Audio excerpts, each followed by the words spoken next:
कौन बनेगा Hyderabad Rangareddy Mahabubnagar MLC. నమస్తే. టీజీ5 కౌన్ బనేగా Hyderabad Rangareddy Mahabubnagar MLC special chit chat. ఈరోజు మన స్టూడియోలో ఉన్నారు రచ్చ సుభద్రారెడ్డి, BA HD CM DF tech retired ఉద్యోగి రచ్చ సుభద్రారెడ్డి గారు. నమస్తే మేడం. మా టీజీ5 ఛానల్ ప్రేక్షకులకు ఒకసారి మీ విద్యాభ్యాసం అలాగే మీ పేరు ఒకసారి చెప్పండి మేడం. నా పేరు రచ్చ సుభద్రారెడ్డి. నేను ఒక రైతు కూతురును. చిన్నప్పుడే నేను 5 years ఉన్నప్పుడే మా అమ్మ చనిపోయింది. నేను 9వ సంతానం మా ఇంట్లో. చాలా బాగా చదువుకునేదాన్ని. నాకు మా అమ్మ ఎప్పుడు హాస్పిటల్లో ఉండడం వల్ల నాకు 3 years ఉన్నప్పుడే 6 years వేసేసి స్కూల్లో చేర్పించారు.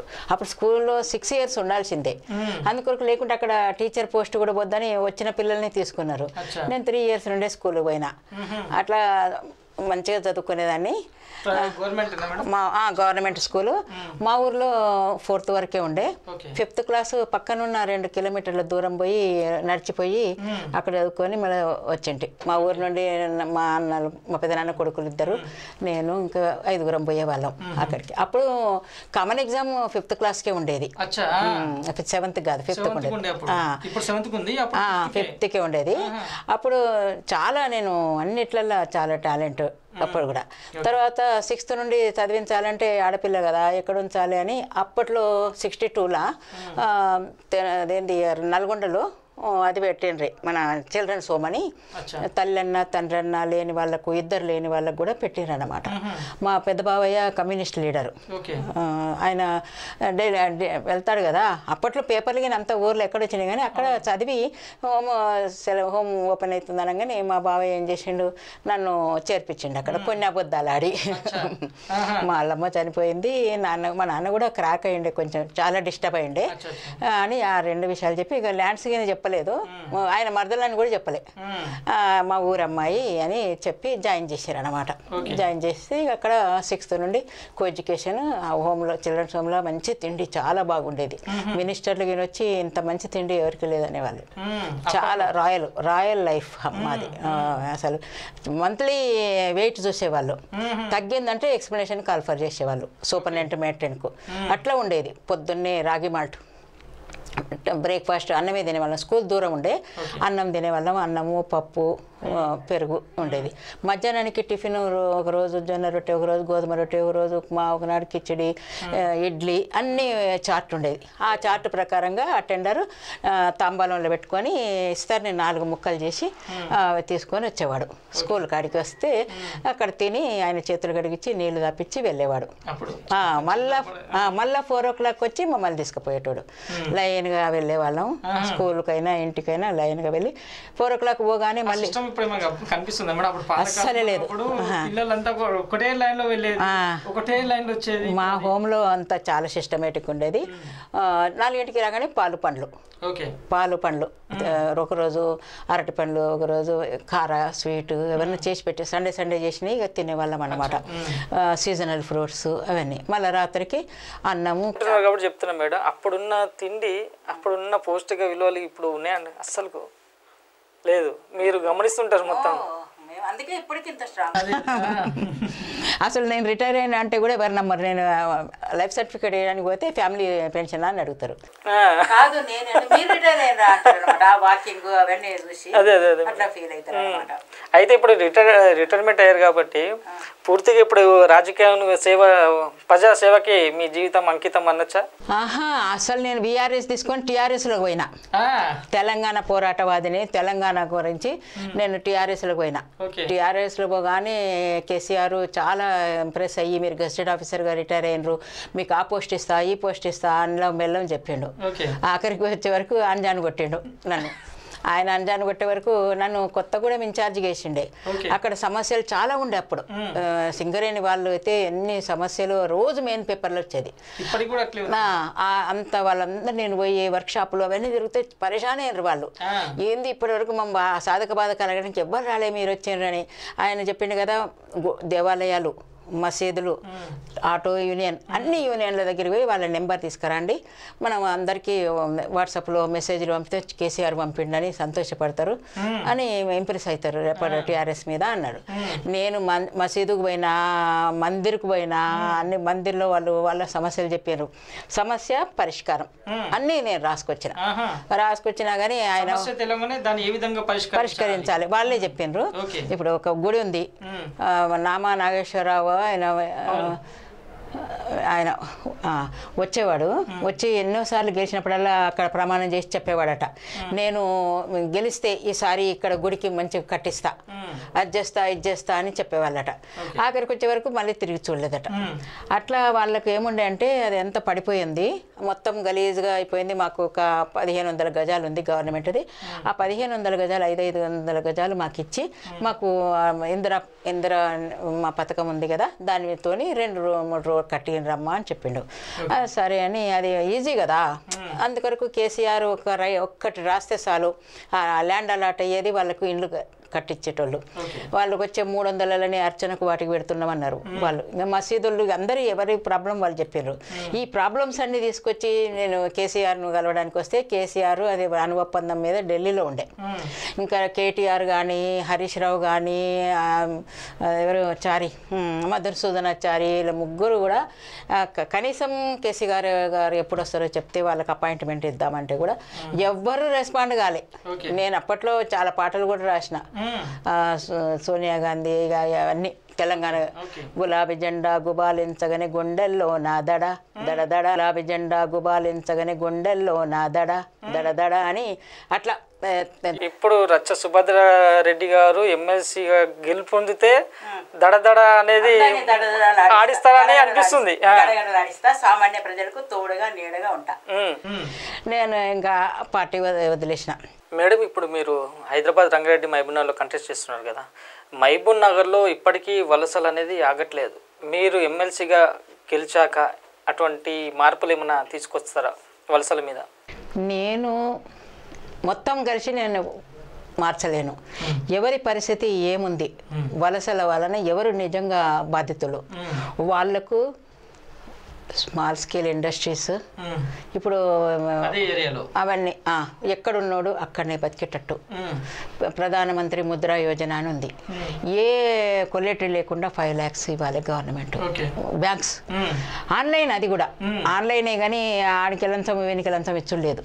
అందుకొరకు ఆన్లైన్లో పెట్టి ఇది ఎందుకు ఓకే కాదు, ఏమైనా అబ్జెక్షన్ ఉంటే వెంటనే వాళ్ళు పంపాలి. ఆ అబ్జెక్షన్ ఏముంది అది క్లియర్ చేసేసి డబ్బులు వచ్చేటట్టు చేస్తాం. అట్లాంటి పనులు వాళ్ళు చేసేసిండ్రంటే వాళ్ళు ఏదో ఒక పని దొరికిందంటే వలసలు ఎందుకు, ఆ విధంగా ఇండివిజువల్గా చేస్తా. ఇండివిజువల్గా అందరినీ కలిపి ఒకేసారి కాదు, ఇండివిజువల్గా ఎవరి ప్రాబ్లం ఎవరైనా సరే ఇండివిజువల్గా నన్ను వాళ్ళ ప్రాబ్లం. వాళ్ళ కుల వృత్తులు చేస్తుంటారు, వాళ్ళకి ఎవరికైనా నిరుద్యోగులు ఉన్నారో వాళ్ళకి అంటున్నారు. అట్లానే మేడం, ఎవరికి ఎఫెక్ట్ అవుతుంది ఇది వలసలు, ఎవరు పోవాల్సి వస్తుంది, ఏ పరిస్థితుల వలన వాళ్ళు బయటికి పోవాల్సి వస్తుంది అనే దాని మీద నేను అడిగి నేను చెప్తా, నేను చేస్తా అని వాళ్ళకి చెప్పినప్పుడు వాళ్ళు నన్ను కన్సల్ట్ చేయాలి, ఫోన్ చేయాలి నాకు చేసి, అమ్మ మాకు ఈ బాధ ఉంది, నాకు ఇంత జీతం లేదు, ఏమీ లేదు, భార్య పిల్లలను నేను చదవలేకపోతున్నాను, అందుకొరకు నేను బొంబాయి పోతా, నేను సౌదీ అరేబియా పోతా, నేను దుబాయ్ పోతా అని అన్నారు అనుకో. అంత దూరం పోయి అక్కడ ఏ పరిస్థితుల్లో ఉన్నారో నేను అప్పుడు ఒక నాటిక వచ్చిండే పులిస్వారి అని. పులిస్వారి బయటకు విదేశాలకు దుబాయ్కైనా సౌదీకైనా ఎక్కడికి పోయిన వాళ్ళైనా అక్కడ బాగానే పైసలు సంపాదించి పంపిస్తారు. ఇక్కడ ఉన్న వాళ్ళందరూ ఎంజాయ్ చేస్తారు. వాడు వచ్చే వరకు ఇక్కడ ఖజానా ఖాళీగా ఉంటుంది. అప్పుడు ఏదైనా చేద్దామా, బిజినెస్ చేద్దామా, పైసలు ఉండవు, మళ్ళీ పోవాల్సి వస్తుంది. పోకుండా ఉందామా, పులి మీద కూర్చుంటే దిగితే అది మింగుద్దని, దిగకుండా ఎన్నాళ్ళు ఉంటారు. అందుకొరకు దిగడం అంటే అది వదిలిపెట్టి రావడం, వదిలిపెట్టి వస్తే తిండి ఉండదు, అక్కడనే ఉంటే ఈ జీవితం ఉండదు. అది పులిస్వారి అని నాటకం వచ్చింది. వాళ్ళ బ్రతుకులు అలా వేరే దేశాలకు వేరే ప్రాంతానికి పోయిందంటే మనం ఎందుకు పనికిరాం. మా పెద్దన్నయ్య మా ఊర్లో భూమి అమ్ముకొని వాళ్ళ అత్తగారు ఊర్లో అక్కడ నీళ్లు ఉన్నాయని అక్కడికి ఎవరెవరి ప్రోద్బలమో మొత్తానికి తెలియదు, కానీ ఉన్న ఊర్లో ఎవరికైనా బాగుంటుంది. మా పెద్దన్నయ్య దగ్గర డబ్బులు లేవనుకో టైంకు, అబ్బా పటేల్ దగ్గర లేవు అని టకటక అర్జెన్స్ అయినా ఎవరైనా ఇచ్చేవాళ్ళు. అక్కడికి పోయినాక ఇచ్చేవాళ్ళు లేరు, ఆయన గురించి తెలిసిన వాళ్ళు లేరు. అంత మంచోడు అన్నమాట, ఆయన చాలా మంచోడు. అట్లా కొన్ని ఫీలింగ్ అట్లా పెట్టుకొని బాధపడి హార్ట్ ఫెయిల్ అయ్యి చనిపోయాడు. అంటే ఉదాహరణ చెప్తున్నా, మన ఊర్లే మనకున్న పరువు బయట ఊరికి పోతే ఉండదు. చెడ్డోనిగా మంచోనిగా కొందరన్నా నువ్వు ఎంత చెడ్డోనివైనా కొందరన్నా మన ఊరోడు అని ప్రేమ ఉంటుంది, కానీ బయటికి పోతే మన సంగతి తెలియదు. అట్లనే వీళ్ళు బయటికి పోయేటోళ్ళు వలసల వాళ్ళందరికీ అదే అవుతుంది. అక్కడ ఎవడు మనోడు, ఇక్కడ ఊరంతా మనది. అందుకొరకు వలసలు ఆపాలి, వలసలు ఆగాలి. ఎవరైనా సరే ఇంత టెన్షన్లు బాధలు పడుతూ జీవించొద్దు, హాయిగా బ్రతకాలి. ఒక్క పూట తిన్నా సరే హాయిగా బ్రతకాలి. అయితే వాళ్ళు అట్లా వలసలు వెళ్ళకుండా అయితే అక్కడ ఏ విధంగా వాళ్ళకు నేను పని కల్పించగలను, వాళ్ళు వచ్చి మిమ్మల్ని కన్సల్ట్ అయితే తప్పకుండా వాళ్ళకు ఏ విధంగా నేను పని కల్పించగలను అది చేస్తా. వాళ్ళు నా దగ్గరికి రావచ్చు, నేను వాళ్ళ దగ్గరికి పోతా. ఓకే. నేను 2009లో ఎంపీ కాంటెస్ట్ చేసిన భువనగిరి లోక్సత్తా పార్టీ నుండి. ఎక్కడ సెంటర్లలో ఉండి నేను మాట్లాడేదాన్ని.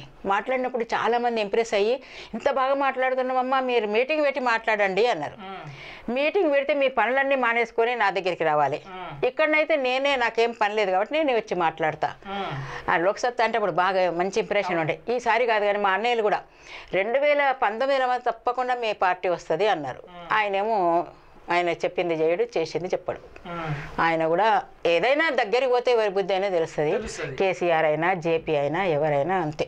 అందుకొరకు వాళ్ళ కొరకు ఒక్కరే వాళ్ళు బతుకుతారు. ఏ పార్టీ అయినా వాడెవడు ఆపైనా గీపైనా ఎవరైనా సరే అందరి సంగతి. నేను ఫస్ట్ గడ్కరీ గురించి ఆయన ప్రెస్ మీట్ పెట్టినప్పుడు నేను అక్కడ ఉన్నా. లోక్సత్తా కాబట్టి అభిప్రాయాలు ఒకటే కదా, అందుకొరకు నేను పోయి నా ఎంత బయోడాటా ఇచ్చిన ఈటీవీ వాళ్ళు మన తెలుగు వాళ్ళందరూ మీరు లోక్సత్తా అంటే వాళ్ళ అవి ఒకటే అభిప్రాయాలు కాబట్టి అదంతా వాళ్ళ ఆఫీస్కి ఎన్నిసార్లు జరిగినా ఎవరు నాకు దొరకలేదు. ఆఖరి చూస్తే ఇక్కడ నుండి అప్లికేషనే చేయలేదు. అట్లా ఉంది పరిస్థితి. పార్టీలకు డబ్బు ఇవ్వాలి. మీరు ఇంత వర్క్ చేసిన వాళ్ళు మిమ్మల్ని తీసి పక్క పడేసారు పేపర్ పైసలు వాళ్ళకు. నా గెలుపు సోర్సెస్ నేను 5 రాసిన. అదేంటి మన భువనగిరి నుండి నాకు 7 నియోజకవర్గాలు ఉంటాయి కదా ఎమ్మెల్యేవి. ఏ నియోజకవర్గం నుండి ఎట్లాంటి నాకు పరపతి ఉంది. ఇక్కడ చుట్టాలుంటే, ఇక్కడ ఫ్రెండ్స్ ఉన్నారు, ఇక్కడ నేను సహాయం చేసిన వీవర్స్ ఉన్నారు, ఇది ఉన్నారు, ప్రజలకు అన్ని రాసిన. కానీ నాకు నా అప్లికేషన్ పంపాలి. అట్లుంది పరిస్థితి. ఎవరికంటే పైసలు ఇచ్చిన వాళ్ళకు అదేంటి టికెట్ కోసం డబ్బులు, ఓటు కోసం డబ్బులు. మీకు అన్నారు బ్యాలెట్ కంటే బుల్లెట్ కంటే శక్తివంతమైంది, ఓటు నమ్మొద్దు, కొనడానికి వచ్చిన వాడు నమ్మొద్దు అని మీ బ్యాలెట్ పత్రంలో కూడా చాలా అయిపోతారు. ఇంకా మళ్ళీ వచ్చేది ఉండదు కదా, కొన్నారు అయిపోయి మనం ఓటు వేస్తే అయిపోయి. అందుకొరకు ఓటు వేసినాక ఇంకెవరిని ఏమడుగుతారు? వాడి సీట్ మీద కూర్చోబెట్టినాక అది దొరికితే కదా నీకు. వెనక 7 ముందు 3 కార్లలో పోతారు. ఎందుకు పోతుండ్రు? భయం. ఏ ప్రజలైతే ఆయన ఎన్నుకున్నారో వాళ్ళు అడుగుతారని భయం. అందుకొరకు అలాంటి వాళ్ళకు అట్లా భయపడేటోళ్లకు ఓటేసి మీలో ఉండే వాళ్ళని, మీ మధ్యలో ఉండే వాళ్ళని, సామాన్యులు, మీలాంటి సామాన్యురాలు నేను మీరు ఒకటే. ఆఫీసర్ని కావచ్చు, నేను ఏదన్నా కావచ్చు, కానీ ఒక సామాన్య మహిళలు కొడుకులు. నాకు పిల్లలందరూ యూత్ అంతా నా కొడుకులు. ఒక అమ్మగా గౌరవించి నాకు ఓటేసి గెలిపిస్తే ఏదైతే చెప్తున్నానో నేను అదే చేస్తా, చేసి తీరుతా. ఇలా ఇది నా సొంత మేనిఫెస్టో కూడా చాలా పెద్దగా లేదు మేడం, చిన్నగా ఉంది, స్పష్టంగా ఉన్నాయి. ఏవి చేస్తారో మీరు చెప్పే మాటలన్నీ కూడా మీరు చెప్పే ఇక్కడ మేనిఫెస్టో అయితే ఏవైతే ఉన్నాయో అది తూచా తప్పకుండా పాటించే విధంగా ఉన్నాయి అవన్నీ. అవును, నేను చేస్తా తప్పకుండా. వాళ్ళలో ఉంటా, నాకు ఇష్టము వాళ్ళలో ఉండడం. ఊర్లో పోయి లైట్ కింద కూర్చొని ముచ్చట్లు పెట్టడము, ముసలోళ్ళు అంటే. అయితే అనుకోవచ్చు మేడం, ఇది మీరు ఇంత స్పష్టంగా చెప్తారంటే తప్పకుండా మీరు ఎమ్మెల్సీకి గెలిస్తే మాత్రము అప్పటి వాతావరణం మళ్ళీ మీరు క్రియేట్ చేస్తారని అనుకుంటున్నాను నేను. చాలా మందికి స్కూల్లో కూడా మీరు ఫస్ట్ మేడం నాకు పెన్షన్ వస్తుంది, నా 50,000. నా కూతురు కూడా 20,000 వేస్తుంది నెలకు నా అకౌంట్లో. రేపు గెలిస్తే వచ్చే పెన్షన్ అంతా ఆ పేద ప్రజలకు ఎవరు అవసరం ఉంటుంది, ప్రభుత్వ సాయం లేకుండా సరే మీ సొంతంగా అయితే ఖర్చు పెడతాంటారు. ఇప్పుడు నా పైసలు ఎట్లా పెడుతున్నానో అది కూడా వాళ్ళది, వాళ్ళకి ఫీజులు కట్టు ఇప్పిస్తా. ఇప్పుడు ఒక IAS చదివిండు, మెయిన్స్ ప్రిలిమ్స్ అన్ని పాస్ అయ్యిండు. ఇంటర్వ్యూ పోయేటప్పుడు ఇట్లా ఉండాలి వాడు, సూటు బూటు కోటు. లోపలికి దర్వాజా తీసుకొని ఎంటర్ అయినప్పటి నుండి మార్కులు పడుతుంటాయి, వాని నడక వాని చూపు వాని అన్ని. వానికి మంచి బట్టలు లేవనుకో ఇంటర్వ్యూకి పోలేడు కదా, అలాంటి వానికి నేను బట్టలు ఈ సూటు బూటు కోటు ఇప్పిస్తాను. తెలివి కల్లా వాళ్ళందరికీ వాళ్ళు చూడు అన్ని పరీక్షలన్నిటికీ నేను కోచింగ్ ఇప్పిస్తా. పిల్లలను తాగుబోతులను జంగిలిగాళ్ళను కాకుండా చేస్తా. నా దేశం నా యువత భావి భవిత, ఆ భావి భవితను ఇట్లా నాశనం చేస్తుంటే నేను చూడలేకపోతున్నా. నేను చాలా చిన్నప్పటి నుండి కూడా దేశము అందరంటే నా దేశం అంటే నాకు చాలా గౌరవం ప్రేమ. కాకపోతే నన్ను ఎవరు లీడర్గా నా మాటలు చెప్పడానికి ఛాయిస్ లేకుండే. ఇప్పుడు వచ్చింది మేడం అవకాశం, ఈసారి మీరు తప్పకుండా మీ వాక్ని అనేది అసెంబ్లీలో వినిపించాలి మీ మాటను. ఎందుకంటే ఎంత స్పష్టంగా ఉన్నాయంటే ఇక్కడ యువతలో విశ్వాసం, ఆత్మగౌరవం మరియు ఆత్మబలం పెంపొందించడం, రాజకీయాలు, రాజ్యాంగం, చట్టం వాటి పని తీరుపై అవగాహన కల్పించడం. రాజకీయాల్లో రాజ్యాంగం ఇంకా చట్టం మీద కూడా వాళ్ళకి అవగాహన కల్పిస్తే వాళ్ళు కూడా ఒక రేపొద్దున ఒక రాజకీయ విలువలు తెలిసిన వాళ్ళు అవుతారు. ఇప్పుడు రైట్ టు ఇన్ఫర్మేషన్ యాక్ట్ వచ్చి నేనైంది, అది వాడుకుంటా లేరు కదా ఎవరు, పూర్తిగా తెలియట్లేదు వాళ్ళకు. గ్రామం లెవెల్లోనే వాళ్ళు వాడుకోవచ్చు. గ్రామానికి ఎన్ని ఫండ్స్ వస్తున్నాయి. ఇంతకు ముందు ఒక వ్యక్తికి ఎంతో 75 ఏమొచ్చేది, ఇప్పుడు 250. ఇప్పుడు ఎంతమంది అక్కడ జనం ఉంటే ఆ లెక్కంబడి వస్తుంది గ్రామ పంచాయతీ, సెంట్రల్ గవర్నమెంట్ ఇస్తుంది. ఆ ఫండ్ అంతా ఏమైతుంది, సర్పంచ్ ఎంతవరకు వాడుతుండు, ఎంతసేపు ఒక పార్టీ వాడే సర్పంచ్ అవుతుండు. ఆ సర్పంచ్ ఇప్పుడు ఇన్ని రూపాయలు ఉన్నాయని మీరు చెప్పిండ్రు, తాళం చేయి మీ దగ్గర ఉన్నప్పుడు అట్లా 0 ఉన్నా గానీ ఎవరు తెలుస్తుంది. తాళం చేయి ఇంకొకరికి పోయినప్పుడు అందులో 0 అని తెలుస్తుంది. అందుకొరకు కంటిన్యూస్ గా కాంగ్రెస్ టిఆర్ఎస్ అందరు కానీ మారడం వలన వేరే వాడు తాళం తీస్తాడు, చూస్తాడు. అందుకొరకు ఇట్లా అన్ని కూడా ప్రజలందరూ తెలుసుకోవాలి, మంచి వాళ్ళని ఎన్నుకోవాలి. నీతి మంతులను దేశమును దోపిడికి గురవుతుంది. ఐఏఎస్లు మొత్తం ఫస్ట్ ఐఏఎస్లు దొంగలు, ఎందుకంటే అన్ని వాళ్ళకి తెలుసు ఎండ్లో ఎంత తీయొచ్చు అనేది లీడర్లకు, చదువులాంటి లీడర్లకు వాళ్ళే చెప్తారు. అందుకొరకు వాళ్ళను నమ్మొద్దు, లీడర్లను నమ్మొద్దు. ఒక పార్టీ అంటే పార్టీ అయితే ఏంది, పార్టీ మేనిఫెస్టో ఇస్తుంది కానీ మేనిఫెస్టో ఇంప్లిమెంట్ చేసేది ఎవరు, వాళ్ళు చెయ్యరు. వాళ్ళు పోయి అడుగుతావా ప్రెసిడెంట్ ను? అందుకొరకు ఇది నా సొంత మేనిఫెస్టో, నేను చేస్తాను. దీంట్లో ఏవైనా సరే మేనిఫెస్టోలు ఉన్నాయి అన్ని కూడా ప్రతి ఒక్కటి తూచారు తప్పకుండా చేస్తా అంటారు రచ్చ సుభద్రారెడ్డి గారు. ఇంకోటి మేడం, మీరు సూటికి ఒకటి అడుగుతున్నాను, మీరు ఎమ్మెల్సీగా గెలవాలంటే పట్టభద్రులందరికీ ఎలాంటి అభివృద్ధి చేస్తానని హామీ ఇస్తున్నారు? పట్టభద్రులకు ఎవరికి ఏ సమస్య ఉంటే ఆ సమస్య నేను పరిష్కరిస్తా తెలుసుకొని. ఒక టీచర్స్ ఉన్నారు, ఇప్పుడు పాపం వాళ్ళు ప్రైవేటు టీచర్స్కు శాలరీస్ లేవు, వాళ్ళ పరిస్థితులు ఎట్లున్నాయి. అప్పుడు రైట్ టు ఇన్ఫర్మేషన్ యాక్ట్ ప్రకారంగా మేనేజ్మెంట్ ఎంత వసూలు చేసింది ఫీజు, ఆ ఫీజు ఎలా ఖర్చు పెట్టింది, ఆ లెక్కలు వేసి ఆ లెక్క ప్రకారంగా ఆ ఉద్యోగులకు నేను శాలరీస్ ఇప్పిస్తా. ఇంకా పట్టభద్రులు వాళ్ళ పరిస్థితిని బట్టి వాళ్లకు నేను హెల్ప్ చేస్తా. గవర్నమెంట్ నుండి ఏమేమి స్కీమ్స్ ఉన్నాయో వాటిని నేను ఇంప్లిమెంట్ చేయించి, పార్టీ ఏదైనా కానీ వేరే వాళ్ళు పార్టీలలో ఈ పార్టీ పెట్టింది వాడు ఇంప్లిమెంట్ చేయడు, ఫోకస్ చేయడు, ఇట్లా ఉంది వాళ్ళకు. కాబట్టి పార్టీలు గీటీలు వద్దు, ఇండిపెండెంట్గా మేము ఏం చేస్తామో ఎవరిని క్రిటిసైజ్ చేసేది లేదు, ఎవరిని ఎత్తుకునేది లేదు. మంచిని మంచి, చెడును చెడు అని చెప్పేస్తాం. కర్దైతే దూద్ కా దూద్, పానీ కా పానీ. మన రచ్చ సుభద్రారెడ్డి గారు అయితే ఈ విధంగా మీ కొటేషన్ ఇచ్చేస్తున్నారు.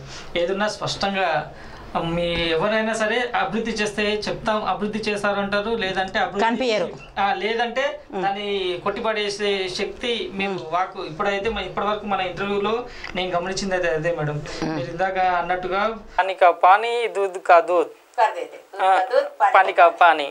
మన రచ్చ సుభద్రారెడ్డి గారు అయితే ఈ విధంగా మీ కొటేషన్ ఇచ్చేస్తున్నారు. ఏదన్నా స్పష్టంగా మీ ఎవరైనా సరే అభివృద్ధి చేస్తే చెప్తాం, అభివృద్ధి చేశారంటారు, లేదంటే లేదంటే దాన్ని కొట్టిపడేసే శక్తి మీరు వాకు. ఇప్పటివరకు మన ఇంటర్వ్యూలో నేను గమనించింది అయితే అదే మేడం, మీరు ఇందాక అన్నట్టుగా దూద్ కా దూద్, పానీ కా పానీ. అభివృద్ధి జరిగితే జరిగింది, లేదంటే లేదు. అట్లా చాలా స్పష్టంగా అయితే మీరు మీ వాక్ని అయితే వినిపించారు మేడం. రచ్చ సుభద్రారెడ్డి గారు, మీకు ఫస్ట్ రచ్చ అని ఏ విధంగా వచ్చింది, అసలు రచ్చకు ఏమైనా హిస్టరీ ఉందా? ఏమో అదంతా నాకు తెలియదు. రచ్చ రాచరికమేమో మరి, లేకుంటే రచ్చ మా తాతలు అందరూ చాలా డేర్ అది ఉండేది, అందుకొరకు అప్పటి నుండి మేము రచ్చ వచ్చింది కదా. ఈ రచ్చ అంటే ప్రజల సమస్యలను ప్రభుత్వం తీర్చకపోతే రచ్చ చేస్తూ ఉంటారు కదా, ఆ రచ్చ అనుకోవచ్చా మేడం ఈ రచ్చను? ప్రభుత్వం చెయ్యకున్నా రచ్చ చేస్తా, నేను చేసేటివి కూడా రచ్చగా చేసి పారేస్తా. ఒక రాజులాగా ఒక రాణిలాగా రచ్చ చేసి నేను ఇవన్నీ చేస్తా అనే విషయాన్ని రచ్చ చేసి పారేస్తా. రచ్చ సుభద్రారెడ్డి గారి పేరైతే మొత్తం హైదరాబాద్ రంగారెడ్డి హైదరాబాద్ లో అయితే మారుమోగాలు అంటారు. మారుమోగాలే. అందరూ నాతో పని చేయించుకోవాలంటే గ్రాడ్యుయేట్స్ అయినా ఎవరైనా సరే, వాళ్ళకు ఇప్పుడు టీచర్స్ ఉద్యోగులు వాళ్ళకి నేను అవసరం లేకుండా వాళ్ళ ఊర్లో వాళ్ళ ఎవరికైనా నేను అవసరం పడతా. అందుకొరకు వాళ్ళ తరఫున ఏదన్నా వాళ్ళు మేము చేపిస్తాము మేడంతోనని వాళ్ళు బాధ్యత తీసుకున్నా కానీ ఇది నేను నెరవేరుస్తా. అర్ధరాత్రి కూడా ఒక హార్ట్ అటాక్ వచ్చి ఒక యాక్సిడెంట్ అయ్యి వాళ్ళు రావాలంటే దోపిడీ తీసుకునే ప్రైవేటు హాస్పిటళ్ళల్లో కాకుండా నిమ్స్లో, గాంధీలో, ఉస్మానియాలో చేర్పిస్తా. కానీ దోపిడీకి గురి కానియను నా ప్రజలను. ఎందుకంటే నాకు ఒక పవర్ అనేది ఉంటే నేను ఆ పవర్ను ఉపయోగించి అర్ధరాత్రి అయినా సరే ఒక ఎమ్మెల్సీ ఫోన్ చేస్తుందంటే వాళ్ళు తప్పకుండా వింటారు. ఒక సామాన్యులు చేస్తుందంటే నేను సామాన్యురాలను కూడా రచ్చ చేస్తా, కానీ ఎంతైనా అంత పవర్ ఉండదు. ఎవరు వినరు. పోలీస్ స్టేషన్కి పోయినా ఎక్కడికి పోయినా కానీ అన్యాయం జరిగిన కాడ మాత్రం జరిగితే మాత్రం నేను ముందుండి నేను వాళ్ళను న్యాయం చేస్తా. ఎవరికైనా సరే మాత్రం ఎవరు మీ అపాయింట్మెంట్ కోసం వచ్చినా కూడా ఫ్రెండ్లీగా వాళ్ళతో ఫ్రెండ్ అమ్మను ఫ్రెండ్ను నేను ఎవరికైనా. ఇంకా బాస్ అది ఇది ఉండదు. ఎప్పుడైనా నేను ఎవరితోనైనా ఇప్పుడు మేము రెడ్డిస్ ఉండి పటేలమ్మ అది ఇది అని కూడా నేను అనిపించుకునేదాన్ని, అక్క అన్నం అనేదాన్ని. అట్లా నేను అప్పుడు అక్క అని పిలుచుకునేదాన్ని. వాళ్ళకు ఫీజులు కట్టి చదువులు చెప్పి ఇప్పుడు కూడా చాలామంది నాతో అది పొందిన వాళ్ళు, సహాయం పొందిన వాళ్ళు పెద్ద పెద్ద ఆఫీసర్లు అది అయ్యి ఇప్పటికీ నాతో టచ్లో ఉంటారు. ఇంకా వాళ్ళందరికీ నేనంటే వాళ్ళ అక్క. ఓకే. రచ్చ సుభద్రారెడ్డి గారు అయితే కుల మత భేదాలు, భాష, లింగ భేదాలు ఏవి లేకుండా ప్రతి ఒక్కరికి ఒక అమ్మగా, ఒక అక్కగా, ఒక చెల్లిగా ఈ విధంగా ఉండి మీరు వాళ్ళకి సాయం చేస్తా అంటారు. అర్ధరాత్రి వచ్చినా సరే, అర్ధరాత్రి రాకుండా ఫోన్ చేసినా కానీ నా దగ్గర ఆశ్రయం కల్పిస్తా. వాళ్ళకి ఆడపిల్లలు హైదరాబాద్ వస్తారు, వాళ్ళ నాన్నని తీసుకొని ఏదో తీసుకొని అప్పుడు వాళ్ళకు నేను నా దగ్గర ఉంచుకుంటా, భోజనం పెడతా, అట్లా చేస్తా. మరి వాళ్ళ సహాయము, పిల్లలకు ఫీజులు ఎన్నో ఉంటాయి, సమస్యలు ఎన్నో. పేదల వాళ్ళే చాలామంది ఉన్నారు మన దగ్గర. అందుకొరకు వాళ్ళందరికీ నేను సహాయం చేస్తాను. నా జీతము నాదన్నీ కూడా నేను సహాయం చేస్తాను. నాకే స్వార్థం లేదు, నాకు ఏది అవసరం లేదు. లేకుండానే చాలా సహాయం చేస్తారు. ఎమ్మెల్సీ చేస్తే మాత్రం ఇంకా అప్పుడు రచ్చనే ఉంటుంది. 2009లో నేను రేషన్ కార్డు ఇష్యూయింగ్ ఆఫీసర్గా చేసిండ్రు హయాత్ నగర్ డిపిఎల్ సెంటర్లో. బిచ్చగానికి కూడా 40 రూపాయలు నేను కట్టి ఇచ్చిన రేషన్ కార్డు. ప్రతి గుడిసె వాళ్ళకు కూడా పక్క నుండి పక్క బిల్డింగ్లో కరెంటు బిల్లు తెమ్మన్నా వాళ్ళందరికీ ఇచ్చిన. అందరికీ మా కింద నా కింద ఉండేది ఏంది మేడం అట్లా ఇస్తారు వాళ్ళకంటే, ఆఫ్టర్ ఆల్ పెంచకుండా రేషన్ కార్డు ఏముంది కోట్లు దొబ్బుతుండ్రు వాళ్ళు. వీళ్ళు ఏంది పాపం నా బిచ్చగానికి ఇస్తే 4 కిలోల బియ్యం, అప్పుడు 4 కిలోలు ఉండే, 4 కిలోల బియ్యము గ్యాస్ నుండి అమ్ముకుంటాడు, ఆ చక్కెర అమ్ముకుంటాడు, కూరగాయలు తెచ్చుకుంటాడు. తినని వాడు పాపం అడుక్కొని ఎంత తింటాడు, మంచి తిండి తింటాడు అని నేను ఇట్లా చెప్పిన వాళ్ళతోనే. అందరికీ సమస్యతో బాధపడద్దు. నా దగ్గరికి వచ్చిన సమస్య ఎవరైనా పేదవాళ్ళకైనా సమస్య ఉంది అంటే అక్కడ తప్పకుండా సుభద్రారెడ్డి గారు ప్రత్యక్షం కావాల్సిందే. అదంతేందుకు మా పాప కూడా ఆమె దగ్గరికి ఎవరన్నా ఇట్లనే చెప్తే, నువ్వు పోలీస్ స్టేషన్కి వద్దు, ఎక్కడికి వద్దు, మా మమ్మీ దగ్గరికి పో, ఆమెనే నీది కేసు చేస్తుందంట. అట్లా వచ్చి పిల్లలు, ఆడపిల్లలు ఎవరు వాళ్ళ తండ్రులు బాధ పెడితే కూడా వాళ్ళను తిట్టి చక్కగా చేసి కౌన్సిలింగ్ ఇచ్చి వాళ్ళకు సన్మార్గంలో పోయేటట్టు ఒకరినైతే కొట్టినా కూతురును ఏదో పట్టుకోబోయిండంటే సహించరు, నేను సహించను అసలు. మహిళలకు అన్యాయం చేయగానే సహించరు. ఎవ్వరికీ మహిళలనే కాదు, ఇప్పుడు నా దగ్గరికి మహిళ వచ్చింది కానీ అదే తప్పుడు ఉంది అనుకోండి, నేను అటు న్యాయం చేస్తా. ఇద్దరిని కూర్చోబెట్టి నిజం ఎవరిది అబద్ధం ఎవరిది అని, అబద్ధం సరెండర్ అయిపోద్ది ఎప్పుడైనా, డిసైడ్ చేస్తా ఏ కేసు అయినా సరే. ఎవరైనా తప్పు జరిగిందని మేడం మన మీ ఒక్కసారి ఈ మన డిస్కషన్ చాలా మీరైతే అసలు ఎక్స్ట్రాడీ మేడం, మీ సహాయ సహకారాలు కానీ మీ ఏదైతే చేస్తామనే అభివృద్ధి పనులన్నా అన్నీ కూడా చాలా బాగున్నాయి. చివరిగా పట్టభద్రులందరికీ మీ సీరియల్ నెంబరు అలాగే మీ అభ్యర్థిని ఒకసారి. సీరియల్ నెంబరు 70 రచ్చ సుభద్రారెడ్డి, 1 వేసి గెలిపియండి. మీకు అండగా ఉంటా, దండిగా సేవలు చేస్తా 6 సంవత్సరాలు. ప్రియమైన పట్టభద్రులారా, ఉద్యోగులారా, మహిళలారా, అందరికీ నా విన్నపం, నన్ను రచ్చ సుభద్రారెడ్డి 70వ నెంబర్ మీద 1 వేసి 14వ తారీఖు నాడు అందరూ తప్పకుండా పోలింగ్ బూత్ పోయి ఓటు వేయండి, గెలిపియండి. రేపు మీకు ఏ టైంలో మీరు నన్ను ఇప్పుడు చూస్తున్నారు, ఇదే ఫేసు ఇదే మాట, మీ అందరికీ అందుబాటులో ఉంటాను, ఆదుకుంటాను. నమస్తే. చక్కటి సందేశాన్ని ఇచ్చారు మేడం. మీరు పట్టభద్రులందరూ కూడా మీరు చెప్పిన మాటలను ఒక ఆదర్శంగా తీసుకొని మిమ్మల్ని భారీ మెజారిటీతో గెలిపించి మన అసెంబ్లీలో అడుగుపెట్టేలా కృషి చేస్తారని నేను కూడా మనస్ఫూర్తిగా కోరుకుంటున్నాను మేడం మా ఛానల్ తరఫున. చూసారుగా, ఇది ఇవాళ మన కౌన్ బనేగా Hyderabad Rangareddy Mahabubnagar MLC special chit chat Racha సుభద్రారెడ్డి గారితో. కుల మత పేద ధనిక భాష ప్రాంతీయ లింగ భేదం లేకుండా ప్రతి ఒక్కరికి కూడా తన సహాయ సహకారాలు అందిస్తామని అయితే వారు హామీ ఇవ్వడం జరిగింది. మరో ఎమ్మెల్సీ అభ్యర్థితో మళ్ళీ మీ ముందుకు వస్తాను. అంతవరకు సెలవు. చూస్తూనే ఉండండి TG5 ఛానల్. నమస్తే మేడం.